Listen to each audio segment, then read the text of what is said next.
തിരഞ്ഞെടുപ്പിൽ നടൻ ബാബുരാജിനും നടി അൻസിബയ്ക്കുമെതിരെ സാമ്പത്തിക ആരോപണവുമായി നടൻ അനൂപ് ചന്ദ്രൻ വീണ്ടും രംഗത്ത് വരികയാണ്.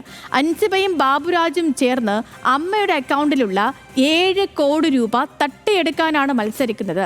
കട്ടുമുടിക്കുകയാണ് ഇരുവരുടെയും ലക്ഷ്യമെന്നും അനൂപ് പറയുന്നു. വാക്കുകളിലേക്ക്. ശ്രീമാൻ ബാബുരാജാണ് അതിനുവേണ്ടി ഓടി നടന്നത് എന്ന് ചിലർ പറയുന്നു. മറ്റു കമ്മിറ്റിക്കാരെ ആരെയും പൊടിയിക്കാതെ, മറ്റ് കമ്മിറ്റിക്കാരോടൊന്നും കൂടിയാലോചന പോലുമില്ലാതെ കുടുംബസംഗമത്തെക്കുറിച്ച് അദ്ദേഹം ഒറ്റയ്ക്കും അദ്ദേഹത്തിന്റെ ചില സിൽബന്ധികളും മാത്രമായി പരിപാടികൾ ആരംഭിച്ചു. കുടുംബസംഗമം നടന്നു. കുടുംബസംഗമം നടന്നതിന്റെ കണക്ക് പോലും ഇതുവരെ അവതരിപ്പിച്ചിട്ടില്ല. എക്സിക്യൂട്ടീവ് കമ്മിറ്റി കണക്ക് ചോദിക്കുന്ന സമയത്ത് അദ്ദേഹം അദ്ദേഹത്തിന്റെ മുഷ്ടി ചുരുട്ടി ഡെസ്കിൽ ഇരിക്കുകയാണ് ചെയ്തത്. ഇതുവരെ കണക്ക് അവതരിപ്പിച്ചിട്ടില്ല. ഇനി നമ്മുടെ പക്കൽ ഒരു 7 കോടി രൂപയുണ്ട്. ഒരു വർഷം ഇൻഷുറൻസിന് 1 കോടി രൂപയും പെൻഷൻ കൊടുക്കാനായിട്ട് ഏകദേശം 1 കോടി രൂപയും വേണം.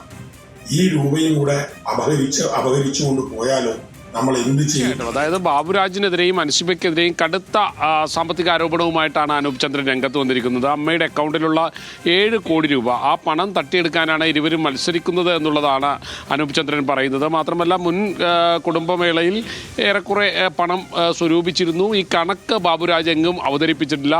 ഈ കണക്ക് മുൻ എക്സിക്യൂട്ടീവ് കമ്മിറ്റി ആവശ്യപ്പെട്ടപ്പോൾ അന്ന് ബാബുരാജ് ഗുണ്ടായിസം കാണിച്ചു, മുഷ്ടി ചുരുട്ടി മേശയിലിടിച്ചു, കൂടെയുള്ളവരെ ഭയപ്പെടുത്തിയൊക്കെ നിർത്തി എന്നുള്ളതാണ് അനൂപ് ചന്ദ്രൻ ആരോപിക്കുന്നത്. അതായത് ഇരുവരും മത്സരിക്കുന്നത് അമ്മയുടെ അക്കൗണ്ടിലുള്ള പണം തട്ടിയെടുക്കാനാണ് എന്നുള്ളൊരു ആരോപണം അനൂപ് ചന്ദ്രൻ മുന്നോട്ട് വയ്ക്കുകയാണ്. കടുത്ത സാമ്പത്തിക ആരോപണമാണ് മത്സരാർത്ഥിയായിട്ടുള്ള ബാബുരാജിനെതിരെ മറ്റൊരു മത്സരാർത്ഥിയായിട്ടുള്ള അനൂപ് ചന്ദ്രൻ മുന്നോട്ട് വയ്ക്കുന്നത്.